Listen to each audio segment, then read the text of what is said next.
Capricorn rising. How you doing, Capricorn? This is your reading for the Aries equinox and the Aries eclipse, the new moon. It's a partial solar eclipse. My name's Chloe. I work with card divination, astrology, and as you just heard, and as you can see, I channel multi-dimensional energies through my body, both in the form of physical and vocal light language. All of this brings in healing, attunement, and activation codes to the messages that are going to come through for you in this reading, my loves. At the moment, the moon is in Capricorn, so we're going to get a lot of intuitive messages for you. On top of what normally comes through. So I read for the rising signs. So for those of you who do not have Capricorn in the first house, in your natal chart, look to the house that it does fall in.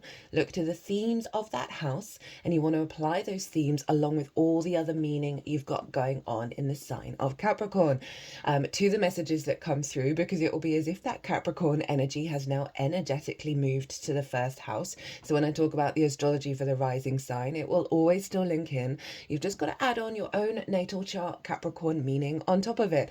For example, I've got Capricorn in the 6th, so I'd apply the themes of the 6th house, and I've got Neptune there, so I'd apply the meaning of Neptune to what comes through in this reading.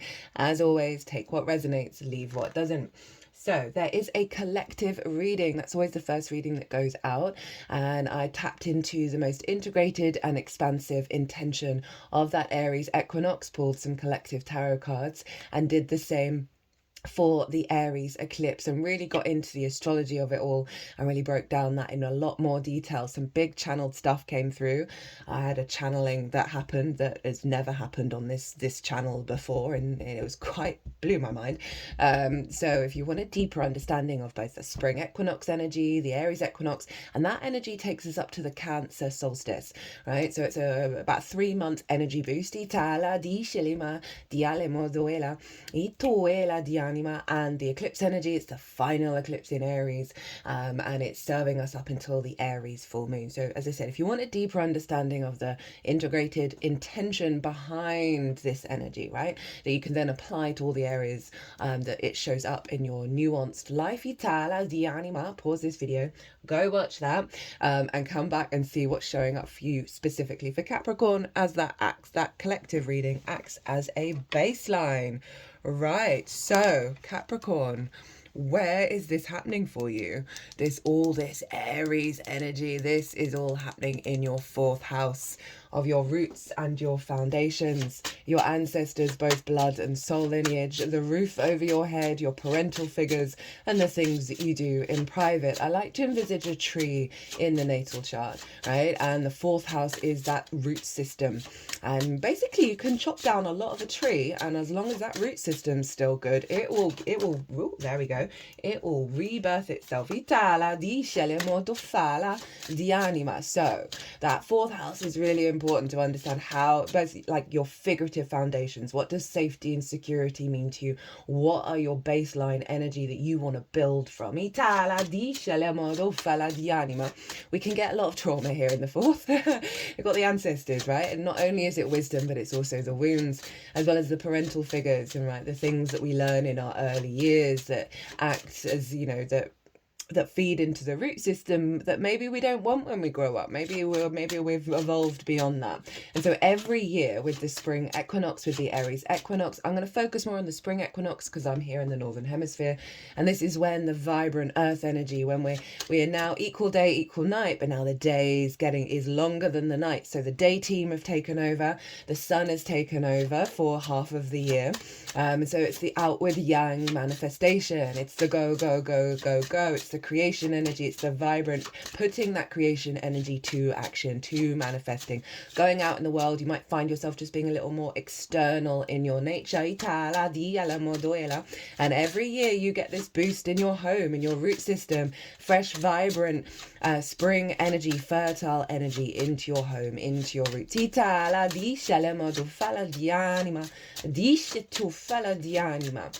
And we're working with this energy, as I said, up until the the summer solstice, the Cancer solstice. And one of the key aspects that was happened at the exact moment that the sun moved into the sign of Aries, which does mark the equinox, the moon was in Sagittarius, trining the sun. This is so big fire energy here, right? And where is Sagittarius for you? Well, that's in your 12th house, your hidden house, your house of mysteries, right? It's a bit of a difficult house, but very, very powerful because it's the unconscious spaces, the hidden realms. And for a lot of us in those unconscious spaces are trauma responses, limiting beliefs, and distorted love languages that we learn early on in life, right? So that 4th and 12th are very connected. It's a house where anxiety, depression, loss, grief, isolation can show up, right? Because it's withdrawing, it's going inward, it's pulling back into the shadows. But it's also where the magic of your soul is, underneath all that conditioning, right? Your power up is Sagittarius. So you've got the moon there. This is going to be a very profound transit in terms of that moon, which is on what we're drawn to in terms of nourishment. It's our intuition, it's our emotional body. It's doing some very powerful transformative work in your 12th house, both on the side of releasing limiting beliefs that have blocked your root system, blocked your sense of security on this planet, this sense of feeling home and being able to build from the truth of the I am. Are potentially going to bubble to the surface during the next couple of months. Trust in this, that they are being released and burnt up in all that fire. You know, the collective, the social, the individual conditioning that gets imprinted into the unconscious, peeling that back, right? So very intuitively guided to release these things, as well as intuitively guided to connect to the magic of your soul, right? And really harness that. And that's all feeding into the sun by way of a trine. A trine is an aspect of Jupiter, right? It likes to bring things together in order to expand and elevate and find a deeper wisdom. There is also the sense of flow, the sense of feeling good, the sense of abundance and experiences. So it's not like a square, which can bring a lot more conflict up. It's really getting the bigger picture of it all and being able to move through these things very quickly. The sun being in Aries in the 4th,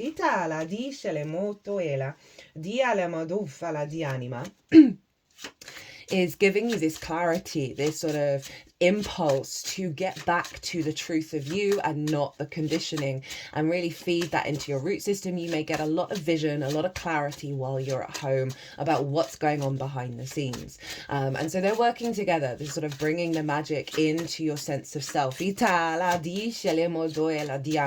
feeding that root system, healing that root system, so you can stand very firm and very strong in your own power, Capricorn. Right, we want one more card.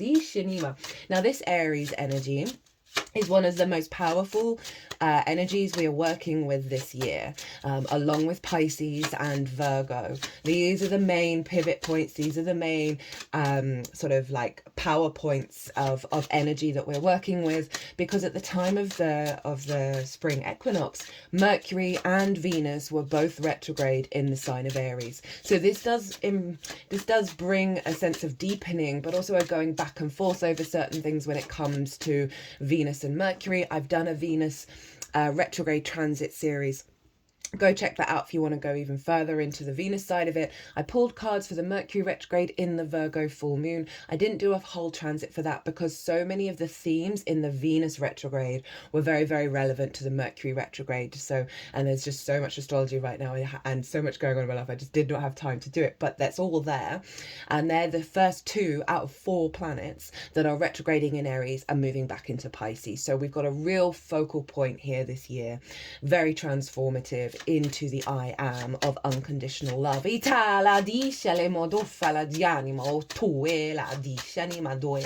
there is that retrograde energy, that for me it's a yin energy. It brings depth and nuance because we're having to go back and forth over certain things and question and revise. I'm like, is this even me? What's going on here?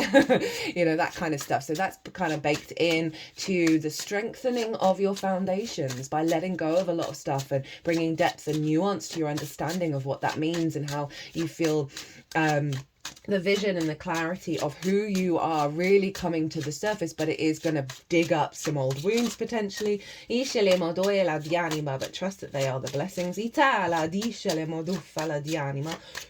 Right, the deck's been very specific for everybody for the spring equinox energy. It's been quite interesting. We're just going to get one more card. So the cards are, the first card is, what is the most integrated and expansive, there we go, intention of what this spring equinox is about. You got a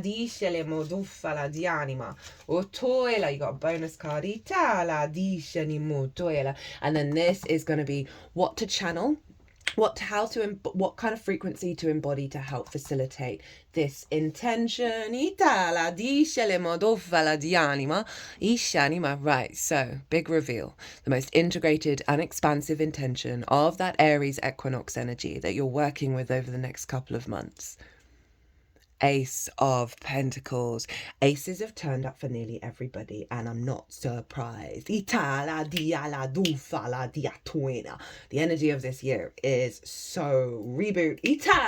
But we're gonna go through all the stuff from before in order to reboot at the fullest, most integrated level. Anyway, right, Ace of Pentacles in your 4th house of your roots and your foundations. Could we get any better than that?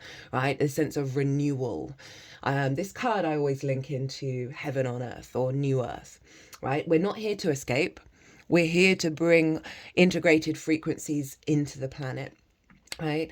And there's mountains through the portal, right? This sense of a higher perspective. And I really like this deck. I mean, it's a new deck. I always use new decks for every equinox and every solstice, bringing in that sun energy. I just love the sort of the undulating stuff, but you can't quite see all of it. Look, here are the flowers of the magician, the lilies and the roses in the background.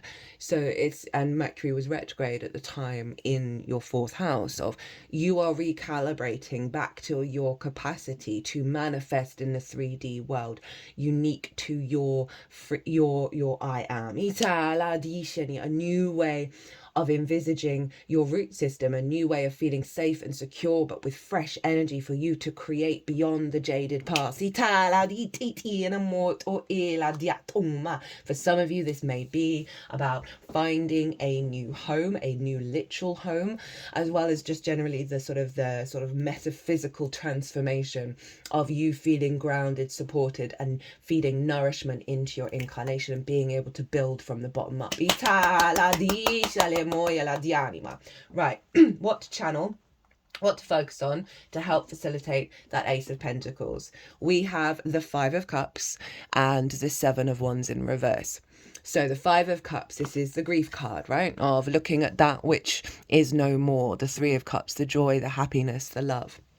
And this isn't too surprising given that the moon is over in Sagittarius in your 12th house, and the 12th house can often be about grief. So you are doing some very hard, I want to say hardcore, but I don't mean that in an oppressive way, really powerful, that's better, powerful transformative energy around the grief of existing. 1313 on the phone as I was looking at it. Which is 448 stability. Transformation. Di anima. So they're asking you to look where this is in your life, not in an oppressive way, but that there's stuff that needs to be shifted and needs to be moved over the next 3 months to really help facilitate this fresh energy of like holding on to the grief, to the stuck energy, to the stagnant energy when we are genuinely entering a new reality. So recently for me, my whole life seems to be completely dissolving. My whole sense of reality is dissolving in the best possible way. Everything is shifting. All the vibration seems to be upgrading in such a profound way. And the reason why I'm bringing this up is I was really comfortable with that. And then it was around the Virgo full moon, the eclipse, the lead up to that. And I'm still feeling it now in the lead up to the new moon. So I know that's clearing out in the new moon, that I'm not trusting it. I was, but I'm not trusting it. And I'm falling into old patterns. I'm falling into old places. Right, the trauma part of me is really dysregulated with this new frequency, because it's so unfamiliar. And yet at my root soul energy, it is the most familiar thing I've ever experienced. So I'm going through my process of letting go of this stuck energy, of the thinking that this is always the case, right? So I'm just bringing that to the table, that I think this is a big collective energy for everybody, of that sort of, okay, it's really ramping up now, this shift. And so a lot, especially with the eclipse cycle, a lot of the old 19 to 18 years, if not longer, cycles of pain, of wounds, of fear are all coming to the surface in order for us to be at peace with those experiences, and at peace, and to be able to observe, oh, wait a minute, this isn't actually in my reality right now. Why is my mind, why is my emotional body, why is my physical body feeling that threat, feeling that fear, and doing the real loving, kind healing that we are capable of doing for ourselves. And it's come with the Seven of Wands. Now I read the Seven of Wands a little bit differently, because I focus on the facial expression. Because in the upright, this figure is on the higher ground. They are in a good position, right? But I always focus on the face.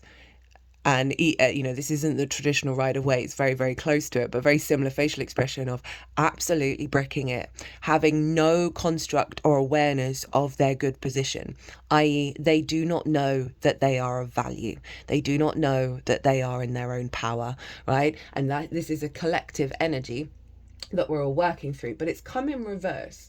So they're wanting you to focus on, you are in your power. You are not unsteady where you're at now, even if there are situations around you that feel unsteady.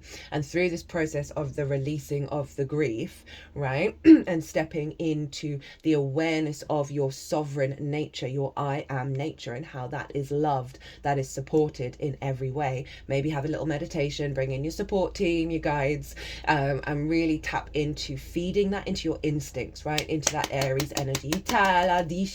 And this is going to help bring this in and clear the block. At the bottom of the deck, what do we have?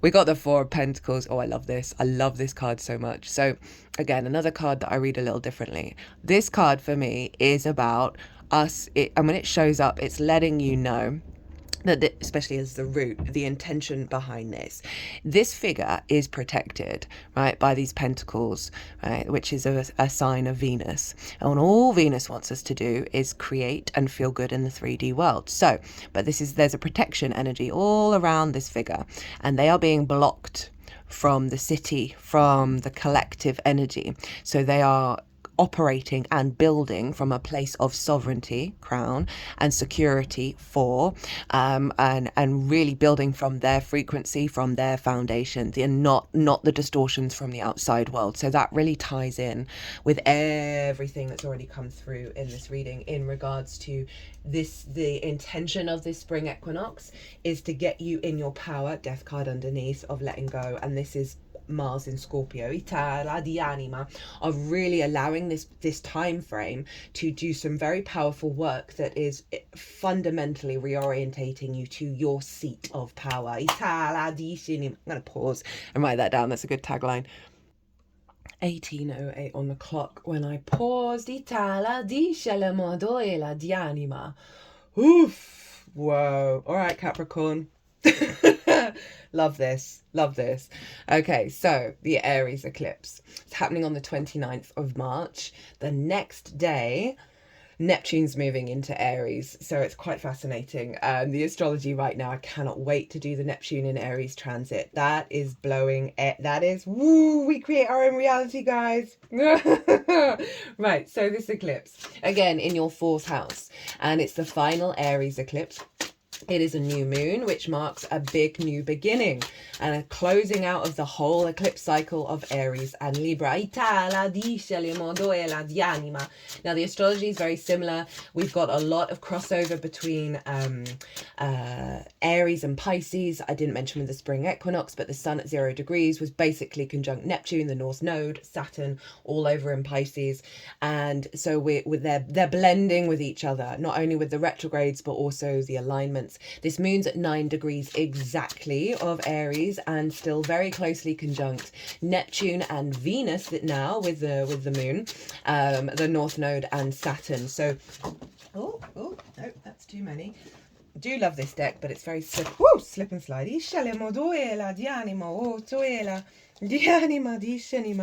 So there is this blending with the Pisces energy in terms of how you find meaning in your day to day, your creative energy, right? Your joy, how you communicate, your sense of it. For me, the third house is the gateway to enlightenment. The more we find resonance with the meaning in all the little things, the more that affects the bigger picture. But it, as I said, it is the lens in which you communicate through. It is your day-to-day, your local community. And so there's a real balancing here of the strength of your foundations that's allowing you to feel more comfortable expressing yourself and finding meaning and going out in the world. So Mercury will still be in the sign of Aries at 0 degrees, so bringing in the spring equinox energy. That Mercury and Neptune are like ships that pass in the night. They're both swapping. I'm going to focus more on Mars for this reading, this part of the reading, because Mars rules Aries, and you can apply what I'm saying to what's going on here. And so Mars is over in the sign of Cancer, which is opposite your sign, Capricorn, or the house of the other. Right, this is about one-on-one important relationships in your life, whether that be friends, business partner, clients, long-term committed romantic relationship, as well as your relationship with Source. So Mars is influencing Aries of your motivation, your drive, and your actions, and getting them in alignment with the truth of how you want to show up with the other, what you want the other to show up with you. I often find that when we've got transits in the 7th, we're just very in alignment with Source. It's not the relationship dynamic with Source. It's not the back and forth. It's that we are embodying that Source energy through, with Mars, through your actions and your deeds. But it's in the modo falla di anima. And so Mars is making a grand water trine with Saturn over in Pisces and Vesta over in Scorpio. And this big water energy is all funneling into this eclipse. And so you've got Scorpio in your hopes and dreams, friends, groups and alliances, and reaping the benefits from your 10th house. And Saturn over in Pisces is giving, in that sense of communication and your environment. And Vesta is clearing out old soul contracts around hopes and dreams.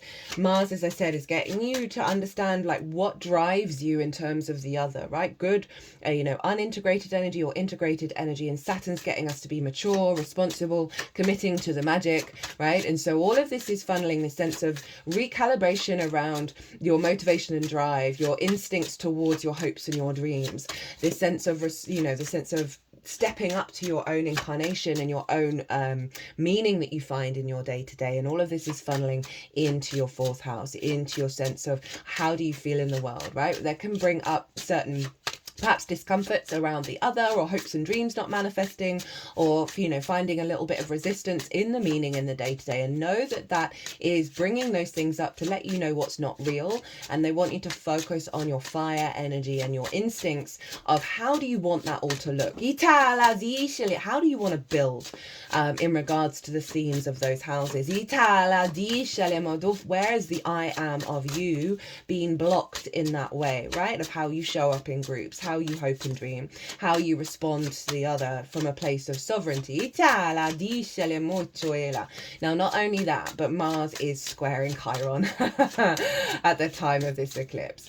And so there's a real deep, cathartic wound healing that's going on with this eclipse cycle that is allowing us to, as I say, be in the honoring of the I am of self, right? And with all this sort of group energy of, not necessarily group energy, but external energy of like groups, the other, and your local community, it may bring up wounds around you being free in yourself in these environments, and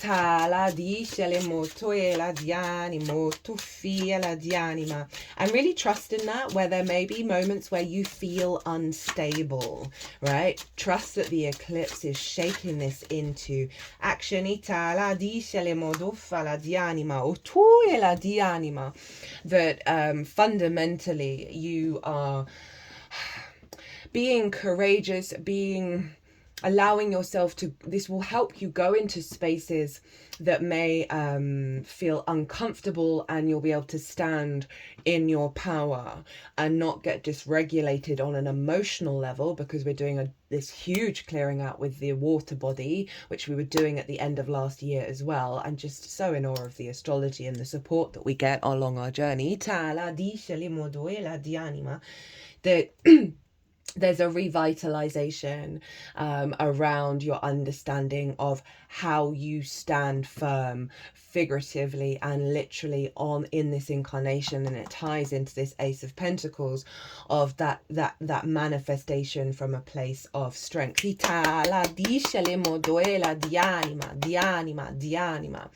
So this is the most integrated and expansive intention of what this new moon's all about. Oh,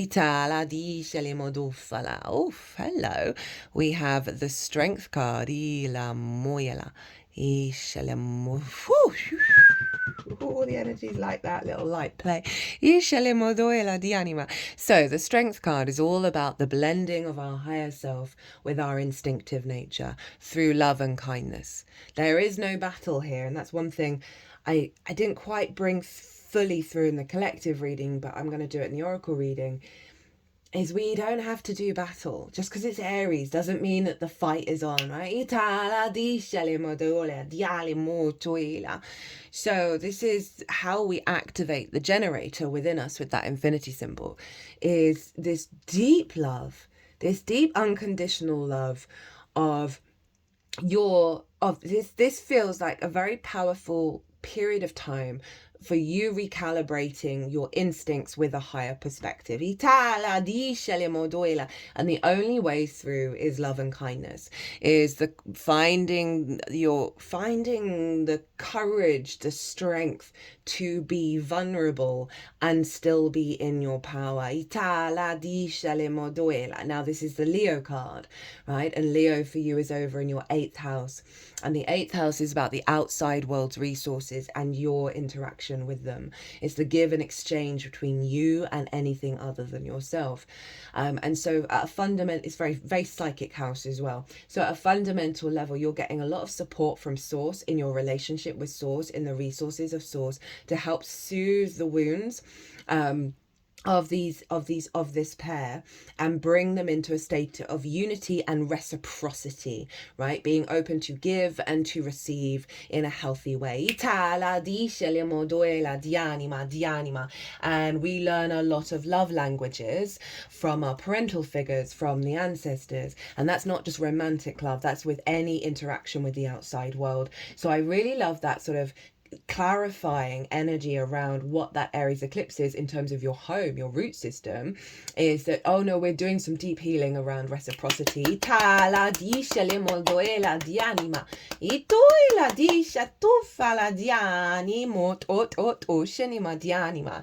Okay, so, and obviously the sun is the Leo, rules Leo, so there's a focal point of bringing that heart energy back into your instincts.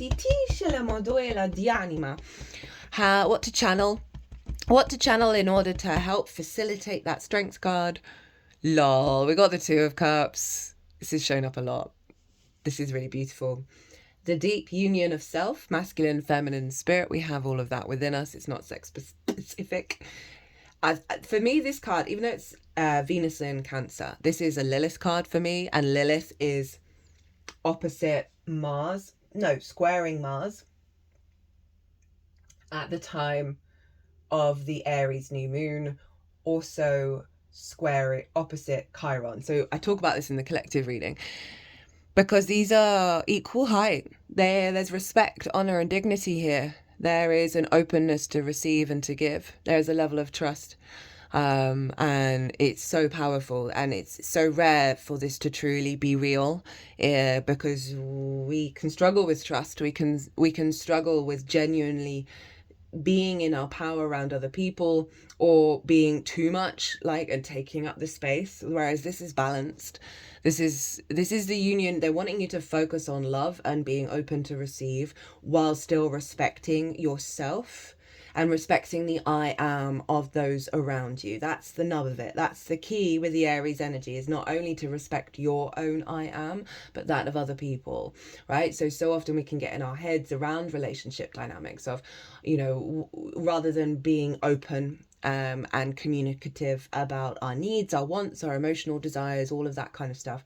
So they're wanting you to focus on, one, your own respect of self, right? And it's so appropriate for that Sun, the Leo card, and this relationship dynamics, and bringing them into balance and being mindful that you're stepping into a new reality around this, and not to focus on the past of old situations where this wasn't showing up, right? So it's also you with you in your home space, in your root system, of honoring yourself at a core fundamental level that leads to deep healing. And what do we have at the bottom of the deck? You can't make it up. We've got the Sun card, right, which rules Leo. We've got the Leo card, and we've got a card that's very clearly about relationship dynamics. Oh, this is too funny. And with Mars being over in the sign of Cancer, that's not surprising that there's a real focal point on the important people in your life and what that means to you. How do you want to show up with that? What do you need from the other to show up? But the Sun's at the bottom of this. This is freedom, liberation, joy, play, divine inspiration, divine light, the biggest yes card, right? So there's just a lot of lightness of being. The Empress is at the bottom underneath that. There's just a lightness of being with that combination of energy, and, you know, the inner child there. That's the 5th house. That's the next stage on from the 4th. We can have a lot of addiction in the 5th because of the wounds of the inner child around love languages that we then take on the road. Again, doesn't have to be romantic. This can be friendship, business partners, your relationship with the outside world in general, your relationship with source, all of that. But that inner child here is sitting on the horse, is free. There's holding a massive red flag, which means its root system, its root chakra is empowered and fertile. That's leading it towards the light, leading it towards joy, leading it towards pleasure, rather than fear, rather than worry, rather than loss, rather than regret. Okay,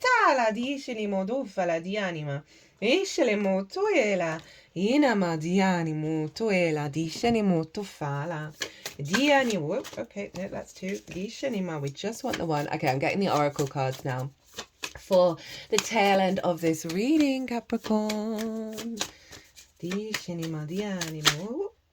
Oh, okay, that's still 2. We're gonna do it.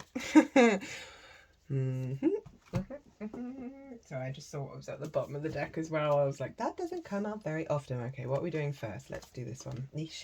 So I'm using a new deck. I bought a new deck for all this Aries energy. Oh, you got number 33. You got a goddess number show up. And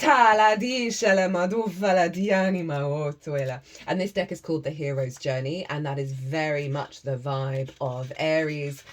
And with the whole Neptune, Saturn combination that's happening this year and next year, guys.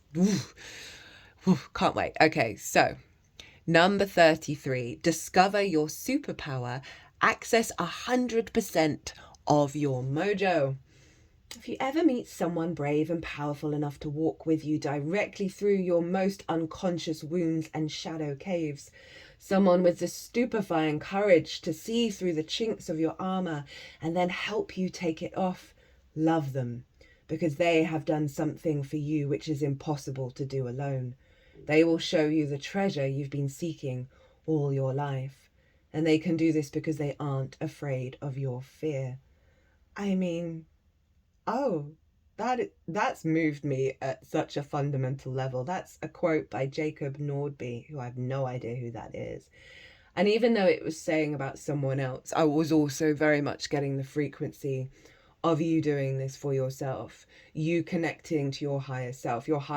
This is you and your higher self. It will have a knock-on effect in relationships, but I always find focusing the energy inward means you don't necessarily have to do the hard graft outwardly, because your frequencies change to accept this support, accept this help, accept this unconditional love, accept this bravery and courage that is fundamentally within you. To stand in your mojo, your superpower of love. Despite the pain, despite the wounds, despite the chaos. You are infinitely powerful, wise, strong, and blessed. Yet you've only taken conscious ownership of about 5% of your natural inheritance. 8th house is about inheritance. 4th house of your ancestors, your past life energy. Whoa, Capricorn. Without realizing it, most of your power has been relegated to your shadow cave. That's the moon in Sagittarius, bringing that all to the surface. As a kid, you may have been shunned, teased, ostracized, or spanked for demonstrating certain behaviors or feelings. Consequently, you labeled those characteristics bad and deleted them from your playlist. But nothing is ever truly deleted. It's just disowned for a while and relegated to a cloud or cave. Eventually, these characteristics will break into dreams or enter our waking life at inopportune moments. At its core, every shadow is beautiful and useful. In fact, when your biggest, scariest shadow is your superpower, within your biggest, scariest shadow is your superpower in disguise. And grief is just love hidden in the cloak. When anything that has been cut off escapes from your shadow cave, it will lunge forth with fangs if given the chance. Instead of trying to outrun it, quicken your transformation by standing still and exploring what is worthy and noble about these aspects of yourself. If you can't do this on your own, invite an ally to hold your hand as you discover the beauty and usefulness of your shadow. As you do this, you will find your shadow is no longer a shadow, but mojo that can now empower your quest. Dreams of the shadow feature monsters, frightening scenarios, or people who rub you up the wrong way. Even though these dreams trigger fear or anxiety in you, they come in service to your health, healing, and wholeness.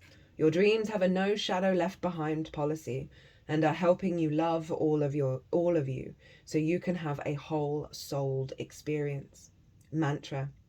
With curiosity, I discover the treasures of my shadow and let them empower me. Itala, this just everything, it's summing up everything. Itala, disha lema otoela, disha tufana dianima.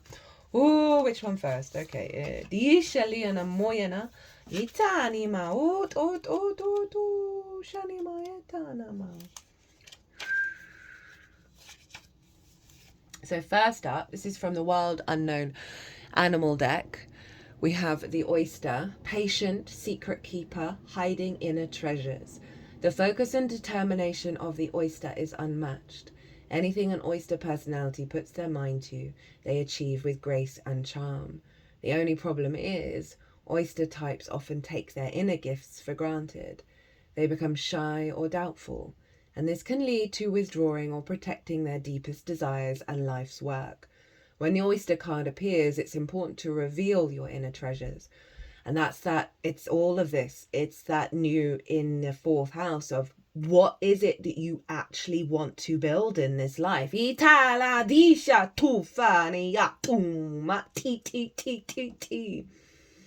is it that you've been hesitant to share? The world is waiting to see. When in balance, feels blessed, generous, masterful. When out of balance, reluctant, gripping, clams up. To bring into balance, share something, whether it's with yourself, with confidence and love, or with another, with confidence and love, and no expectation of how it's to be received, because that leads to us withdrawing and clamming up. This Aries energy is the great powerful warrior that's allowing us to be vulnerable and still be strong in our power. And so that was a water element, and there is a spirit element in this deck. And you've got the sea serpent, healing emotional wounds, expressing desires. The sea serpent represents the energy of expression, whether it's emotions, creativity, sensuality, or desire. The sea serpent helps us move and direct our energy into a healthy current. When the essence of this card is in balance, we express ourselves creatively and sexually without fear or shame. We know what we desire most. Our hearts are at ease and our relationships are meaningful and enduring. We loosen the grip of self-judgment, and we let the cool waters of forgiveness in to heal our wounds. When the energy of the sea serpent is not yet activated, our emotions and creativity are left in the muddy waters. The current of expression stagnates in some areas of our lives, and in other places it floods. It's important to remember, no matter what the waters of our emotional lives look like, the sea serpent loves us just the same. Like a mother, she wraps herself around us. She wraps herself around us in a gesture of protection. She supports us as we learn to express our true nature. And obviously the nodes where the eclipses are called the head and the tail of the dragon. And that's just an accentuation of it previously being the serpent, right? And we are in the year of the wood snake, in a year 9. The shedding of the skin, the work that we do this year will serve you. I know it might feel a bit relentless, but trust it, you're being protected as you go in Capricorn. The sea serpent and the second chakra. The subtle energy of the sea serpent occupies the area of the Svadhisthana chakra, located deep within the pelvic bowl. This chakra is known as our center of creativity and desire, and is associated with the water element. It translates as in her own abode, indicating this chakra is the home of the Divine Mother or Kundalini herself.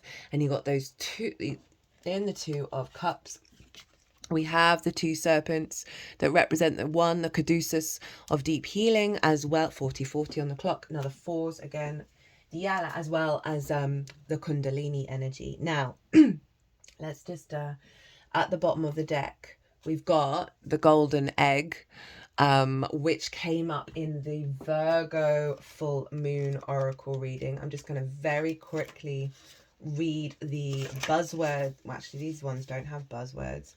Itala di anima o toela. Di alama o. It's about, I think it's about finding your own truth. Di anima. Di shini modoela di anima o to fiela. Di shini dale modoela di anima. Message at the center of the heart, the unstruck sound. So you might want to go watch the Virgo full moon oracle reading where I read all of it. I'm not going to read all of it here, but essentially it's that heart opening, that heart activation, that through this healing and allowing of stillness and silence for that heart sound to come out.